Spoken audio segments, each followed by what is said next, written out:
किसान भाई, ये तो आप ज़रूर सुने होंगे 2025 में जो बैगन लगाए थे, अर्थात 2025 में जून जुलाई में जो बैगन लगाए थे, वो 1 एकड़ से 15 से 16 लाख रुपए तक कमाए हैं। जी हाँ, ऐसा हुआ भी है। बहुत सारे ऐसे किसान हैं जो 10 लाख, 15 लाख, 16 लाख तक प्रति एकड़ से बैगन खेती में कमाए हैं। बिल्कुल सही बात है। और यही सुन के आप मन ही मन ठान लिए हैं कि 2027 में आप भी बैगन लगाएंगे। लेकिन आपके मन में ये प्रश्न आता है कि बैगन खेती तो हम करेंगे, लेकिन हमारे साथ साथ बहुत सारे ऐसे भी किसान हैं जो भी सोच रहे हैं कि 2027 में मैं बैगन लगाऊंगा। तो क्या इतना बैगन अगर लगाते हैं, इतना उत्पादन होता है, तो क्या मार्केट में बिक जाएगा? ये मन में आपका जरूर प्रश्न होगा। तो इसके बारे में आगे वीडियो में चर्चा करूंगा। अभी जो मेन हमारा वीडियो का मुख्य उद्देश्य है, जिसमें हम बताने वाले हैं कि बैगन खेती कैसे करना चाहिए, अर्थात बैगन खेती कैसे किया जाता है। वीडियो ज़्यादा लंबा हो जाएगा, इसीलिए मैं क्या कर रहा हूँ कि 50 दिन उम्र तक, मतलब इतना बड़ा करने तक हमको बैगन खेती में क्या क्या करना चाहिए, फिर इसके आगे का जो स्टेप है मैं आगे वीडियो में आपको बता दूंगा। चलिए हम वीडियो को शुरुआत करते हैं। मेरा नाम है नवीन और आप देख रहे हैं किसान ऑफिस। सबसे पहले हम बात करते हैं खेत का तैयारी। खेत तैयारी करने के लिए हम क्या करते हैं, मिट्टी पलट हल से एक बार जुताई करते हैं, फिर 15 से 20 दिन तक हम खेत को छोड़ देते हैं। इसके बाद क्या करना है, जो बड़ा बड़ा हमारा ढेला निकलता है उसको तोड़ने के लिए हम रोटावेटर से 2 बार जुताई करते हैं, तो मिट्टी हमारा भुरभुरा हो जाता है और ढेला टूट जाता है। फिर 2 बार कल्टीवेटर से जुताई करके खेत को फिर से हमको 6-7 दिन के लिए रख देना है। इसके बाद क्या करना है, एक बार रोटावेटर से धीरे से रोटावेटर चलाना है, धीरे धीरे, और मिट्टी को समतल करना है और पूरा भुरभुरा कर देना है। फिर हमको बेड तैयार करना है। बेड तैयार करने के लिए हम क्या करते हैं, जो बैगन का दूरी सबसे परफेक्ट जो दूरी होता है 5 फीट रखना चाहिए, मतलब लाइन से लाइन का दूरी 5 फीट। कुछ किसान ऐसे होते हैं जैसे अगर गर्मियों में लगाते हैं तो आप 4.5 फीट भी रख सकते हैं, 4 फीट बस। लेकिन गर्मी जो बरसात वाला बैगन उसमें आपको 5 फीट दूरी रखना बहुत ही जरूरी होता है, क्योंकि बैगन जब बढ़ता है तो चारों साइड से ब्रांचिंग होने लगता है, तो बीच में चलने में, बैगन तोड़ने में, स्प्रे करने में बहुत दिक्कत होता है। तो डिस्टेंस हम रखते हैं 5 फीट। 5 फीट दूरी पे हम मेड़ तैयार करते हैं। अब मेड़ में हमको खाद देना रहता है, तो खाद में क्या क्या खाद देना चाहिए। बैगन लंबे दिन वाला फसल होता है, काफ़ी लंबे दिन। अगर आप जून में लगा रहे हैं तो वो दिसंबर तक आपका फल देगा। इसीलिए हमको बेसल डोज जो होता है थोड़ा अच्छा देना चाहिए, जिसमें हम देते हैं डीएपी। 1 एकड़ के लिए आप 2 बोरा डीओपी ले लीजिए, 4 बोरा सिंगल सुपर फास्फेट ले लीजिए। सिंगल सुपर फास्फेट बहुत ही जरूरी होता है। डीएपी तो दे रहे हैं उसमें फास्फोरस रहता है, सिंगल सुपर फास्फेट में भी फास्फोरस रहता है। इसके साथ आपको क्या करना है, 1 बोरा म्यूरेट ऑफ पोटास, ये जो मुख्य खाद होता है इसको आपको मिलाना है। मिलाने के बाद आपको क्या करना है, इसमें इंसेक्टिसाइड, कोई दानेदार इंसेक्टिसाइड इसमें डालना है। साथ ही साथ आपको क्या करना है, इसके साथ आप फंजीसाइड, जो सिस्टेमिक और कॉन्टेक्ट कॉम्बिनेशन का जो फंजीसाइड होता है उसको 1 किलो इसके साथ मिलाना है। इसके लिए रिडोमिल गोल्ड सबसे बेस्ट होता है। मतलब DAP 2 Bora, 4 Bora single super phosphate, 1 Bora muriate of potash, और 1 पैकेट आपका इंसेक्टिसाइड जो 4 किलो का आता है, 4 किलो आसपास इंसेक्टिसाइड दानेदार, और 1 किलो फंजीसाइड जो कि कॉन्टैक्ट और सिस्टेमिक दोनों का कॉम्बिनेशन हो। इसके साथ हम माइक्रोन्यूट्रिएंट देना बहुत ज़रूरी होता है। जो बेसल माइक्रोन्यूट्रिएंट है, जैसे कि कैल्शियम होता है, मैग्नीशियम होता है, सल्फर होता है, बोरान होता है, आयरन होता है, इसका मिक्सर कॉम्बी किट पाया जाता है। इसको 20 से 25 किलो इसके साथ मिलाना है। मिक्स करके इसको क्या करना है, कूड़ में डाल देना है।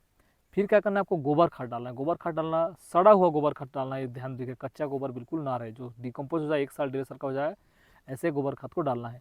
गोबर खाद के साथ आप क्या कीजिए, माइक्रोराइजा मिला के ही डालिए, ये बहुत जरूरी होता है। दानेदार माइक्रोराइजा होता है, इसको मिला के तब गोबर खाद को ऊपर से डाल दीजिए।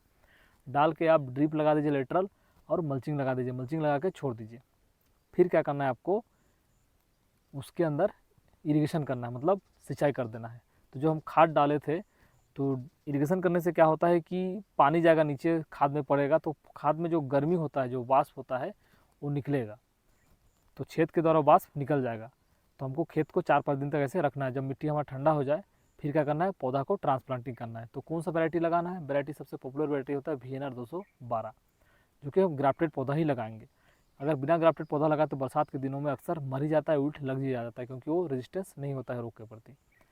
तो हम ग्राफ्टेड पौधा लगाएंगे, जो कि हमारा 10 से 12 रुपये रेट मिलता है, कहीं 10 रुपये रहता है, कहीं 10.5 रुपये, 11 रुपया, 12 रुपया। तो हमारे छत्तीसगढ़ हम देखते हैं तो कई ऐसे नर्सरी है, जैसे कि रायपुर में है सीवी नर्सरी, चौराबाग, फिर अंबिकापुर में आपको करजी नर्सरी, ऐसे और भी नर्सरी है जहाँ की आपको पौधा मिल जाएगा। पौधा हम मंगवा लेते हैं, मान लीजिए 10 से 12 रुपये लगा, तो 1 एकड़ में लगभग 3335, मतलब 3,500 पौधा हमारा लगता है। अब डिस्टेंस जैसे कोई 6 फीट रख दिया, कोई 5 फीट रख दिया, कोई 4 फीट रख दिया, तो वेरी होता है। तो 3 से 4,000 के बीच में ही आपका पौधा लगेगा।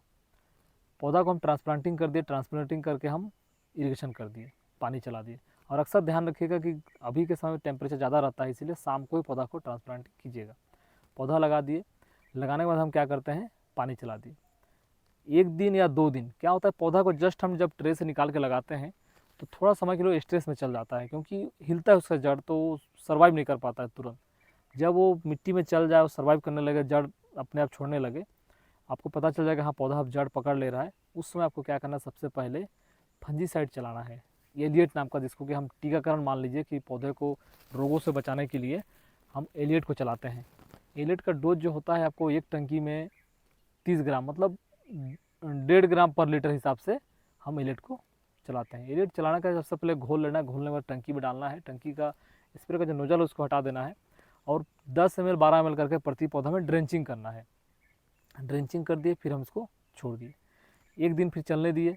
दूसरा दिन मैंने 1 दिन गैप करके फिर तीसरा दिन हमको क्या करना है, ड्रेंचिंग करने के तीसरे दिन के बाद हम क्या करना है, इसमें स्प्रे करना है। स्प्रे में आप शुरुआत में आपको इंसेक्टिसाइड जो होता है, सिस्टमिक इंसेक्टिसाइड का स्प्रे करना है, जिसमें आप इमिडाक्लोप्रिड ले लीजिए, जैसे कि आपका एडमायर आता है, एडमायर इमिडाक्लोप्रिड रहता है, तो 1 टंकी में 1 पाउच एडमायर को मिला के आप स्प्रे कर दीजिए, या तो फिर ड्रेंचिंग कीजिए। ड्रेंचिंग ऐसे कीजिएगा कि पत्ती में भी लगे, तना में भी लगे, छोटे छोटे जो कीट होते हैं वो नष्ट हो जाएगा।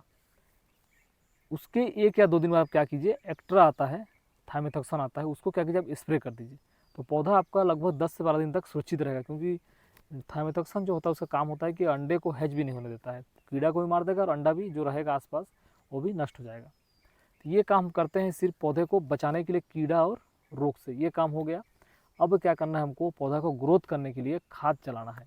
तो पहला जो खाद आता है उसको भी हम ड्रेंचिंग करते हैं, क्योंकि पौधा छोटा रहता है, जड़ नहीं रहता है, अगर हम ड्रिप से चलाते हैं तो उसको नहीं ले पाएंगे, इसलिए हम जस्ट तना के पास ही हमको देना रहता है। तो खाद में हम लेते हैं 19-19-19 NPK 19-19-19।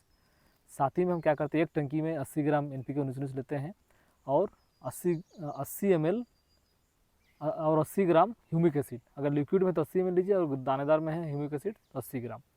दोनों को अच्छे से पहले घोल लीजिएगा बाल्टी में, फिर टंकी में डालिएगा, फिर आपको ड्रेंचिंग करना है, 10 से 15 ml प्रति पौधा में ड्रेंचिंग करते जाना है। इस प्रकार ड्रेंचिंग कर लिए, फिर 1 दिन बाद फिर दोबारा आपको क्या करना है, फिर से ह्यूमिक एसिड लेना है 80 ग्राम और 80 ग्राम 12 लेना है, NPK 12। दोनों को अच्छे से बाल्टी में घोलना है, फिर उसको ड्रेंचिंग करना है। इससे ये होगा कि पौधा ग्रोथ करने लगेगा। फिर कंटिन्यू कुछ दिन आपको क्या करना है, एक बार और आपको ड्रेंचिंग करना है, रोको नाम का एक फंजीसाइड आता है, उसको फिर क्या करना है, आपको 2 ग्राम प्रति लीटर के पानी के हिसाब से उसको घोल तैयार करना है, घोल करके उसको ड्रेंचिंग करना है रोको को। उसके बीच में आपको क्या करना है, इंसेक्टिसाइड अलांटो नाम से इंसेक्टिसाइड आता है, उसको क्या करना है, स्प्रे कर देना है पौधे के ऊपर से। पौधा में 2-3 पत्ती आना शुरू हो जाएगा, क्योंकि 12 अक्सर चलाए हैं। फिर क्या करना है, आपको एक बार मैग्नीशियम ड्रिप के द्वारा चला देना है और कैल्शियम अलग अलग दोनों को चलाना है। कैल्शियम ड्रिप के द्वारा चला देना, प्रति एकड़ 2 किलो मैग्नीशियम, प्रति एकड़ 2 किलो कैल्शियम, इसको चला देना है। ये आपका 10-15 दिन के लिए एक डोज हो जाएगा। और साथ ही में क्या करना है, हफ्ता में एक बार आपको 12 प्रति एकड़ 4 किलो के दर से चलाना है, या 2 किलो सुबह चलाइए या 2 किलो शाम को चलाइए, और हफ्ता में 4 किलो आपको चलाना है। इस प्रकार से 12 को आपको चलाना है, तो पौधा आपका ग्रोथ करने लगेगा। इसी बीच में आपका इंसेक्ट लगने का चांस रहता है, खासकर होता है आपका लीफ माइनर।